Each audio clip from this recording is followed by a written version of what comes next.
it's a pleasure to be talking again on the World Economic Forum.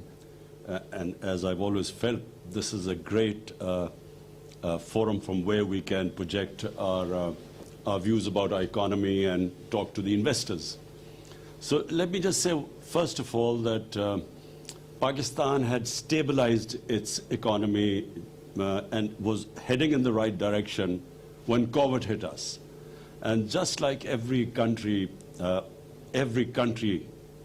got badly hit by COVID because this was something unprecedented. And it was unprecedented because of the lockdown. There's no precedence of an economy being locked down, completely shut, and the consequences of that shutdown. That's really what the world is coping with. So for us, it was not just a question of curtailing the virus, but it was also stopping our people dying from hunger. And we very quickly realized that when you lock down an economy, you have to take care of those people who are daily wagers, whose family depend on their earnings on a daily basis or a weekly basis. And if you lock the economy down, not only these people get affected, but secondly, those people, who are in the informal sector, like the labor in Pakistan's labor, 80% is in the informal sector, so we have no record of them. So unlike the US, where you could send money to their bank accounts, we couldn't do that. So we quickly realized that we could not impose a lockdown like the one imposed in Europe or in China. We realized that we had to go for a smart lockdown. In other words, have spot the hotspots and lock them down, but do not really have a strict lockdown because you can't lock down hungry people. So that worked. We opened up our economy quicker than others. We never locked down the agriculture sector, which was basically rural. We opened up the construction sector, which was in the cities. And because it was mainly outdoor, there was no spread because opening up the construction sector. And then we had a cash program where we gave about 15 million families were given cash handouts. And it was one of the best programs. And that really saved us from the worst effects of the lockdown. And actually, because the people were with us, the public complied with our measures, we came out of it better than any other country. So we saved our economy from its worst effects. Also, we saved people dying from the virus. Now, of course, we are hitting a second peak. And my worry right now is that, number one, because we succeeded so well, people are no longer that worried about the virus anymore. And so we do not find that sort of level of compliance. And secondly, we do not know how long this second wave, because it's in the winter, we don't know what this winter wave is going to be like. So, there's a bit of worry right now because our cases are climbing up quite rapidly these days. The lessons we learned from the first wave of COVID was that we, in our country, with our high levels of poverty and with a young population, high levels of unemployment, we cannot afford a lockdown where we lock down our businesses, where we lock down the factories.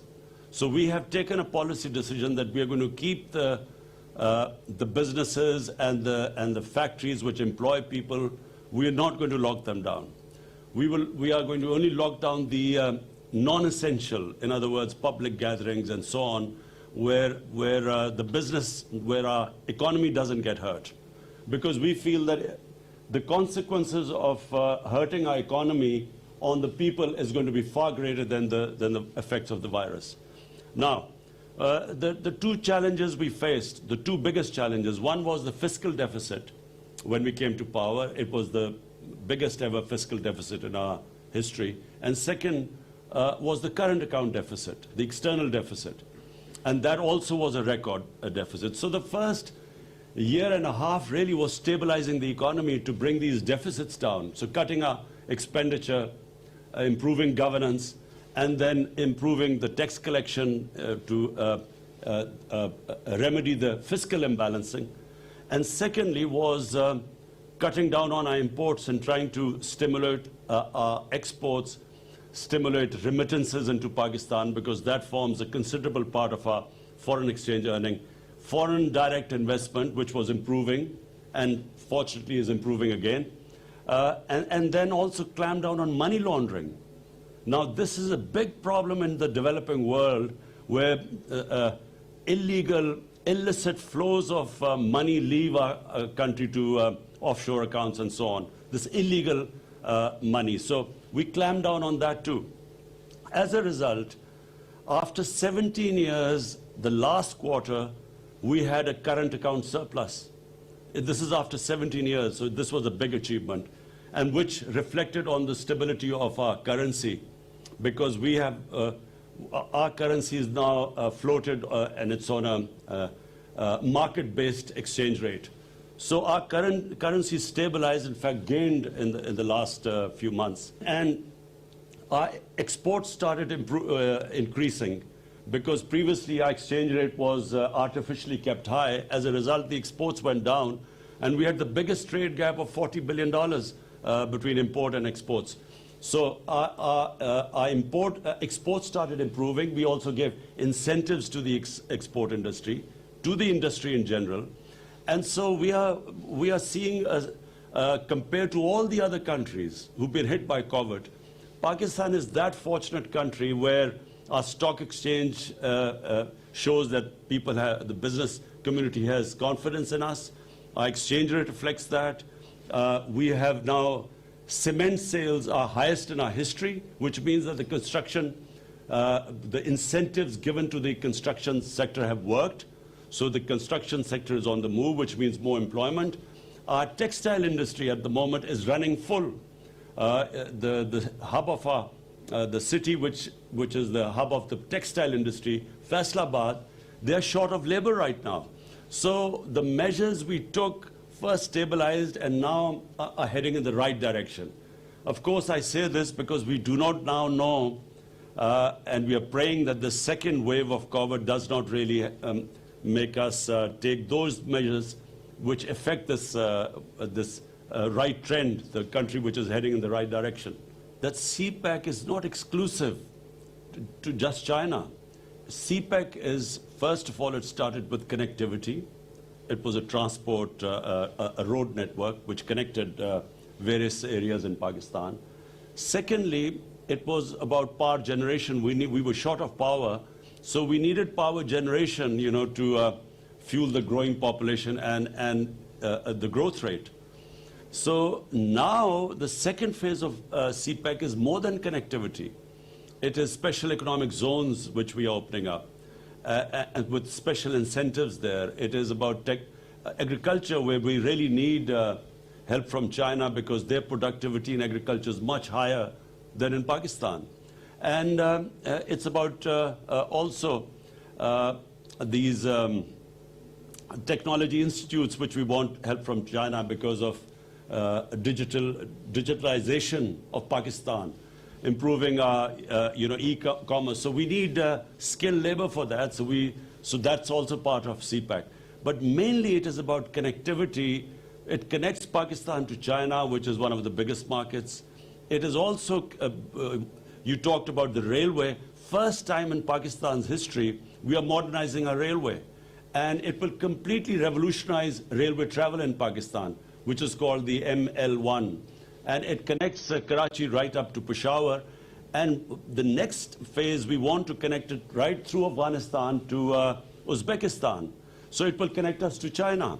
And also, we hope that there will be an east-west. Unfortunately, with India right now, we have a problem. And we hope that this will change with a new government, which is a moderate government. We have where we can resume normal relationship with India. But with Iran, if sanctions are lifted there, we then have a north to south, east to west connectivity, and Pakistan's special strategic location connects it to the biggest biggest markets, as well as the energy corridor. So we are really very well placed, and CPEC is a great opportunity to now move forward from here. And as I said, it's not exclusive to China. Anyone can become part of the CPEC. The key for us right now is Afghanistan. It's after a long time that there is a prospect of peace. For some reason, there were attempts for a military solution, and here's someone who kept saying that there was never going to be a military solution.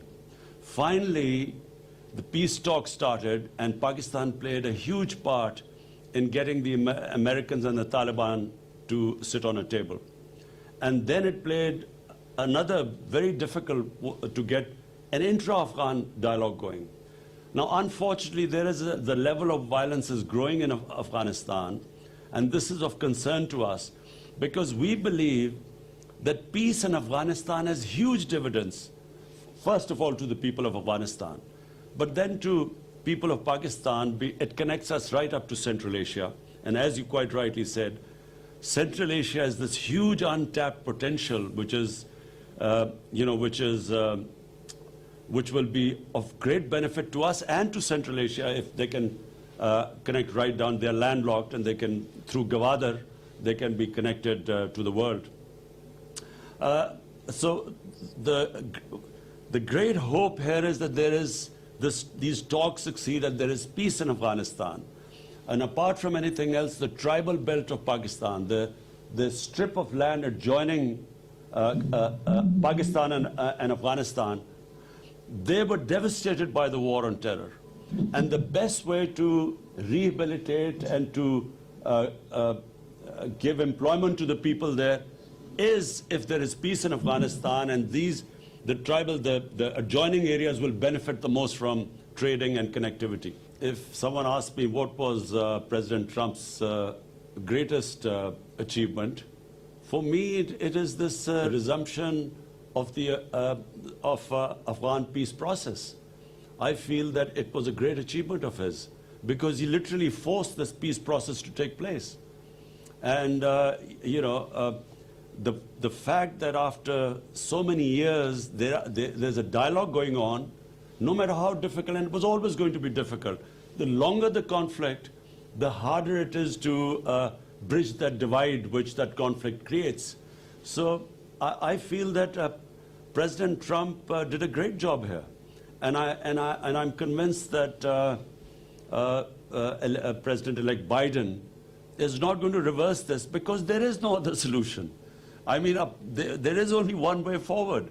You can't have a conflict going on for 19 years and no result and expect that you keep doing the same thing over and over again and you expect a result in the next 19 years. So therefore, I think everyone will be trying to push this peace process. Let me just say one thing, that, we see our government as a facilitator, to facilitate the private sector. We believe that, the government's job is not to actually come into business, except in certain crucial areas. But in this field, we really believe that it's the private sector that needs to be encouraged and facilitated. So the answer is yes, this is the future, public-private partnership. And the sectors you mentioned are extremely important: agriculture, governance system, because the efficiency in governance system comes with e-governance. And we have actually set ourselves deadline when we want all our government departments to be on e-government rather than the old paper pushing. Pakistan's retail sale is almost around 125 to 130 billion dollars. It's a huge market, 220 million people, young population. More than me telling you, I would like you to tell Dr. Hafiz, what are the sort of things you want us to do? How do we encourage people like you? Because, and you mentioned groceries, this is something which really we have been working on in the past 4 or 5 months because of our food inflation. And we want somehow to encourage wholesale or where the retail can get directly stuff from the farmers so that we can, the consumers can get low price groceries. And this has been a discussion going on within our government. But we would love you to give your point of view. And Dr. Hafiz, since he heads the committee which looks at food inflation on a weekly basis, he knows all about the efforts we are trying to make to somehow bring down the cost of vegetables and groceries. So we would really love you to give your input in this.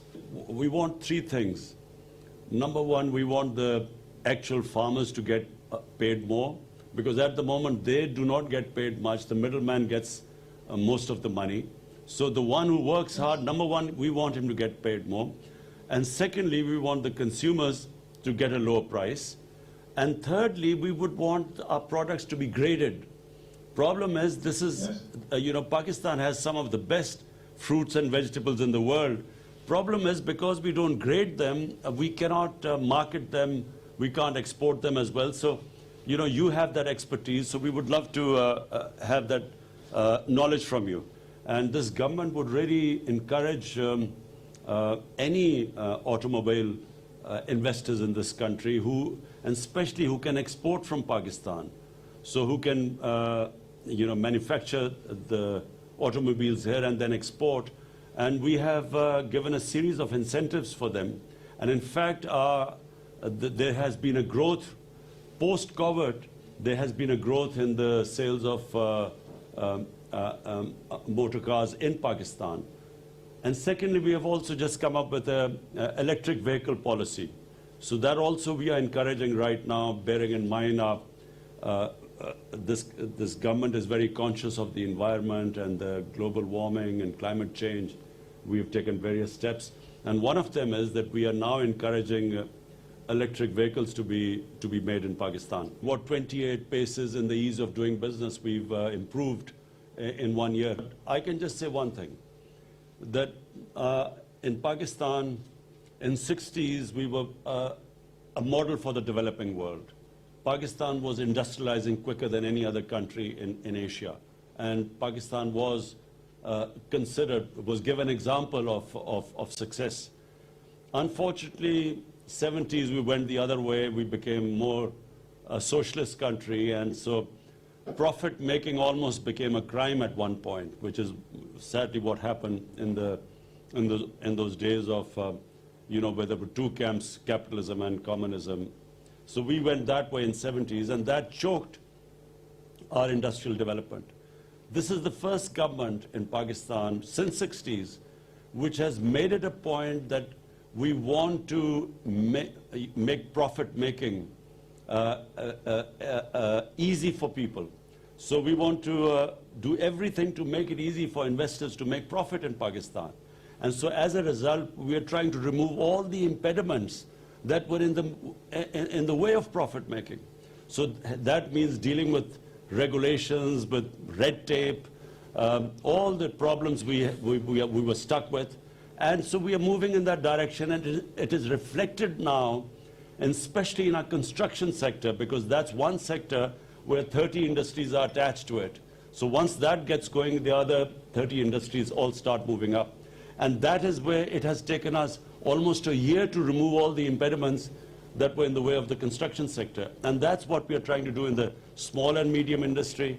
And Dr. Hafiz will tell you in the capital markets all the reforms that they're trying to make.